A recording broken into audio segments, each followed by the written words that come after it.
오늘 이 새벽 우리가 함께 볼 하나님의 말씀은 시편 14편의 말씀입니다.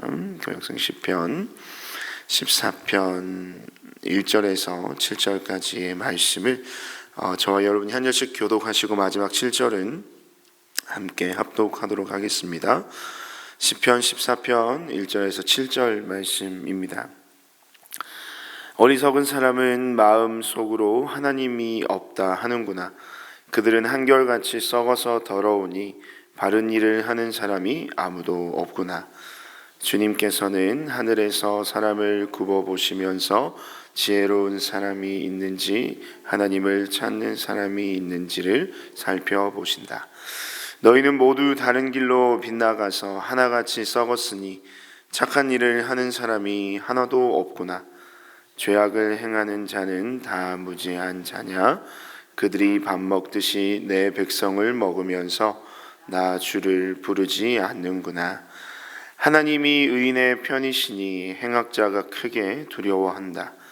행악자는 가난한 사람의 계획을 늘 좌절시키지만 주님은 가난한 사람을 보호하신다. 함께 있습니다. 하나님, 시온에서 나오셔서 이스라엘을 구원하여 주십시오. 주님께서 당신의 백성을 그들의 땅으로 되돌려 보내실 때에 야곱은 기뻐하고 이스라엘은 즐거워할 것이다. 아멘.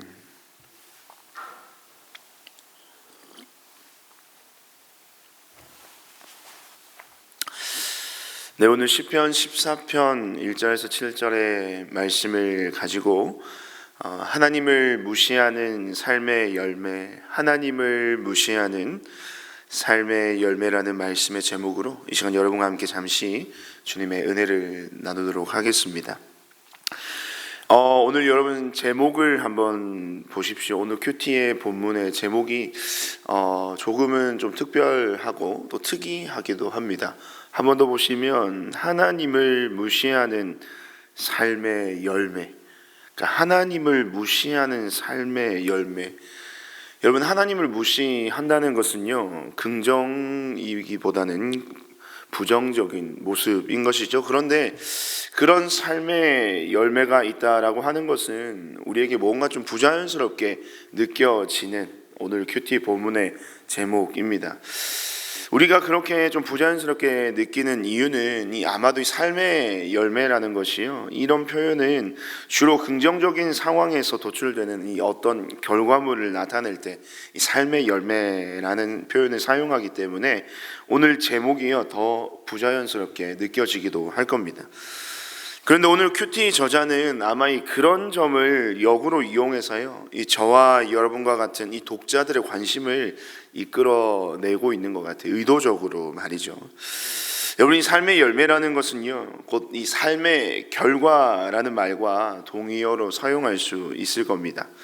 하나님 당신을 온전히 믿는 자들에게 구원, 즉 이 영원한 생명이라는 삶의 열매 혹은 삶의 결과를 당신의 온전한 믿음의 사람들에게 약속해 주셨습니다. 반대로 하나님을 무시하는 자, 오늘 본문 말씀에서는 그런 자들을 어리석은 자, 죄악을 행하는 자, 무지한 자, 행악자라고 표현하고 있는데요, 하나님은 하나님 자신을 무시하는 삶의 태도로 사는 자들에게도 분명한 삶의 결과가 있을 것임을 말씀을 통하여 그들에게 이야기하고 계시다는 겁니다. 하나님을 믿지 않는 자, 하나님에 대하여 무지한 자, 죄악을 행하는 자, 어리석은 자, 하나님을 무시하는 자의 삶에 대한 그 삶의 결과의 약속은 여러분 무엇이겠습니까? 예, 맞습니다. 심판인 것입니다. 성경이 끊임없이 우리에게 이야기합니다. 성경이 우리에게 끊임없이 이야기하는 것은 무엇이냐?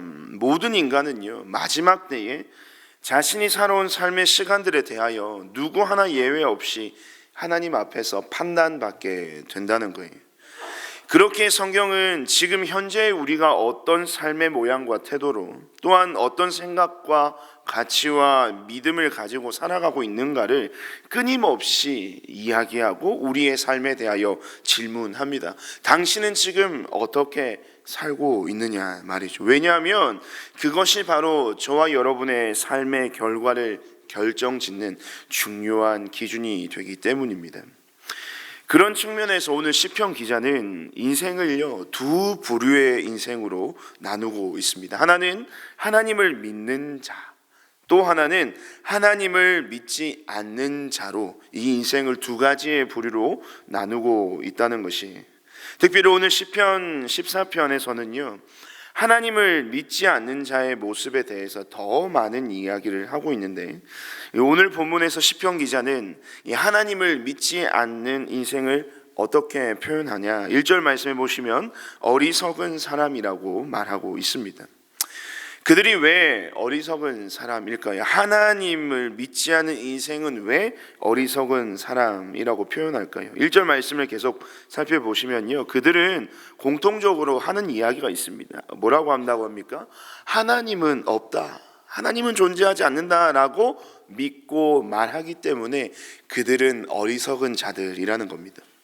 그러한 그들의 표현이 직접적이든 혹은 간접적이든 이 어리석은 자들은 자신의 삶 속에서 하나님은 전혀 존재하지 않는 분으로 인식하고 있다는 겁니다. 이 일상 속에서 하나님과는 그들은 전혀 상관없는 인생을 사는 자들이라는 것입니다. 그들을 일컬어서 어리석은 자들이라고 이야기하는 것입니다. 이들에 대해 본문은 또 이렇게 이야기합니다. 어떻게 이야기하냐면 그 어리석음이 참 한결같다라고 이야기합니다. 특별히 어떤 것에서요? 1절 중반부에 보시면 한결같이 썩어서 더럽다라고 이야기합니다. 3절 말씀에도 다른 길로 빗나가서 하나같이 다 썩었다라고 말하고 있습니다. 여러분이 썩는다는 것은요 이미 부패가 시작되었다는 것이죠. 여러분, 부패는 언제 일어납니까? 이 생명력이 상실될 때 일어나는 겁니다. 생명력이 없는 생물체에는요 각종 세균과 곰팡이 혹은 박테리아들이 이 죽은 그 물체를 먹기 시작합니다. 그때부터 부패하기 시작하는 거죠. 그 순간부터 썩어가기 시작하는 겁니다. 만약에 이 생명력을 가지고 있는 생물체라면 그 모든 세균으로부터, 박테리아부터 자신 그 신체를, 몸을 방어하겠지만, 이 생명력이 없는 물체는 그렇게 썩어가고 부패된다는 겁니다.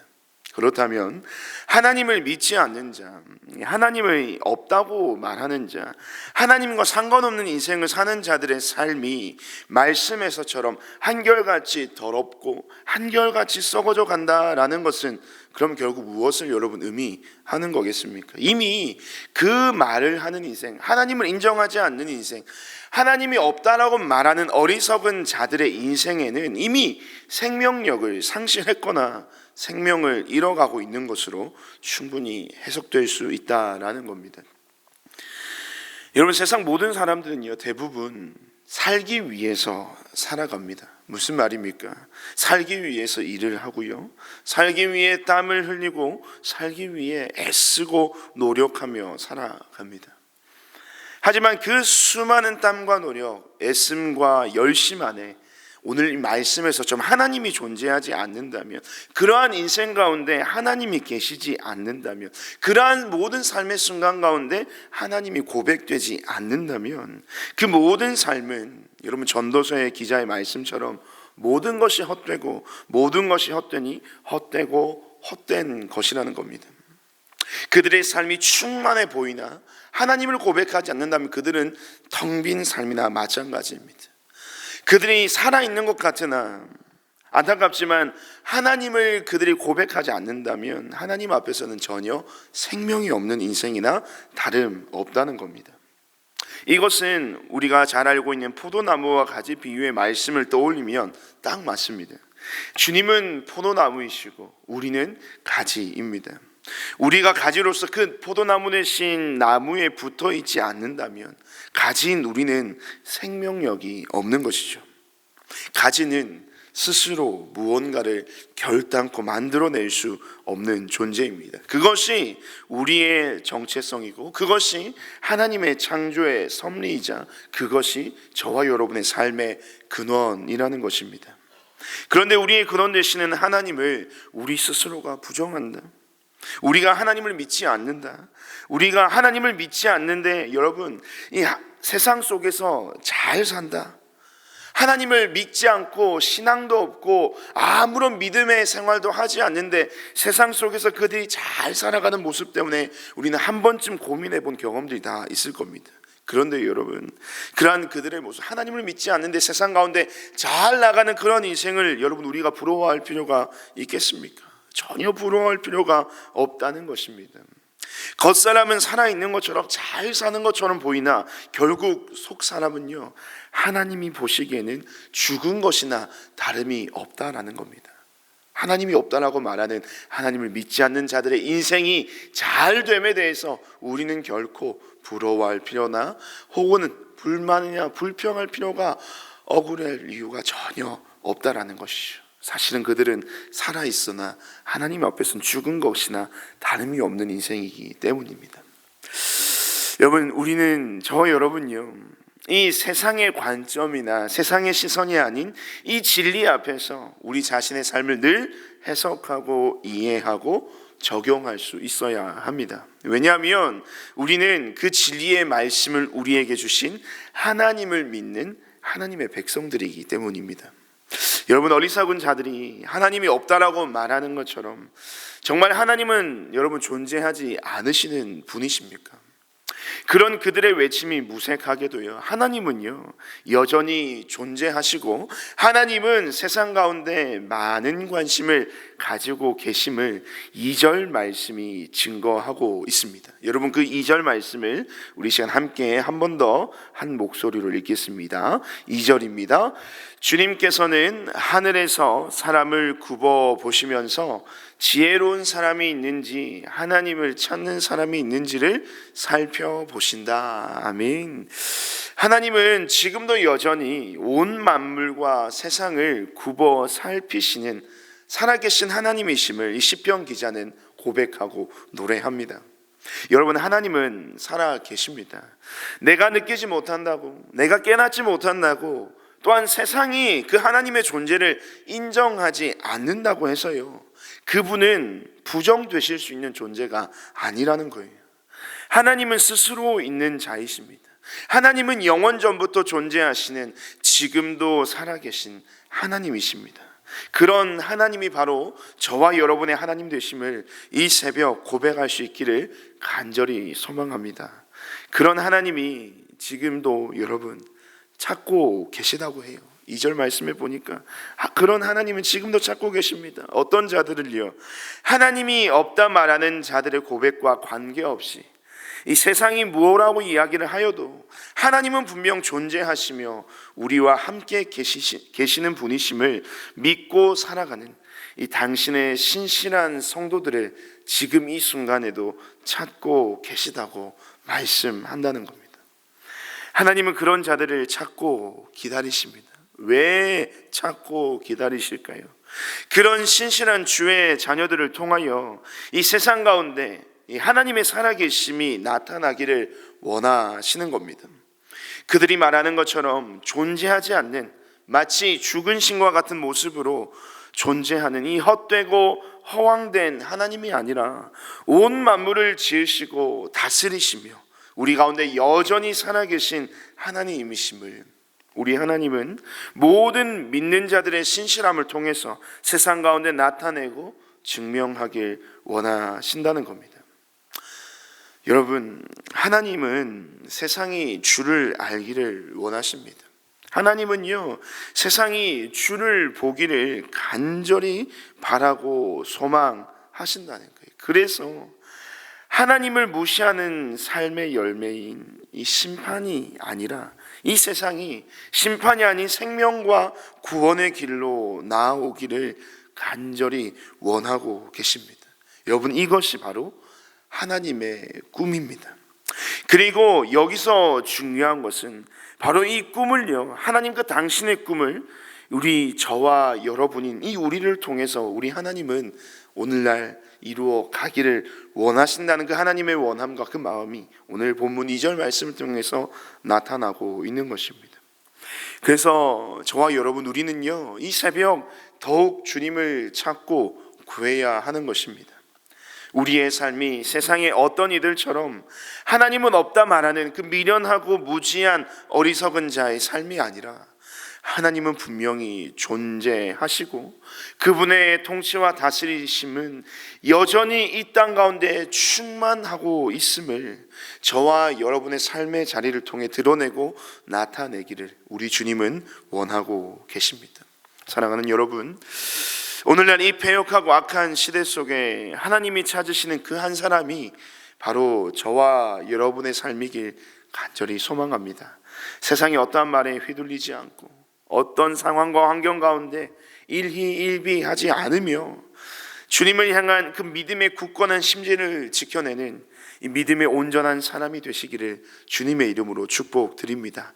그리하여 저와 여러분의 이 하루가 하나님의 기쁨이요 생명의 열매로 여겨지는 하나님이 보시기에 가장 복된 인생의 삶이 되시길 주님의 이름으로 축복드립니다. 우리 시간 함께 한번 말씀을 기억하면서 우리 함께 합심하여 기도하며 나아갑시다. 주님, 오늘도 신실하신 나의 하나님을 찬양하며 경외하는 나의 하루가 되게 해달라고 기도합시다. 그런 하루를 살아가면서 우리는 세상 가운데 살아갈 것인데 그 세상에서의 모든 삶 속에서 시간 속에서 그 세상에서 들려오는 말과 소리에 귀를 기울이지 않게 하여 주시고 오직 말씀으로 나의 삶을 기경해 나갈 수 있는 하나님 말씀의 능력과 말씀의 지혜를 우리에게 부어 주시옵소서.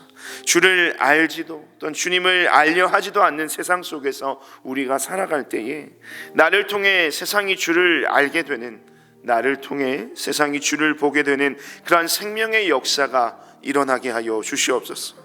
특별히 나의 믿지 않는 가족과 나의 믿지 않는 모든 직장의 동료들, 주변의 모든 불신자들에게 나를 통해서 하나님의 은혜가 흘러갈 수 있도록 주님 당신의 통로로 사용하여 주시옵소서. 오늘도 주를 찾고 주만 구하는 주님께 속한 나의 인생이 되게 해달라고 우리 말씀을 기억하면서 함께 기도해 주시고요. 오늘은 특별히 가정을 위해서 함께 기도하는 날입니다. 우리 은혜샘물교회에 속한 모든 가족 공동체를 주님 축복하여 주시옵소서.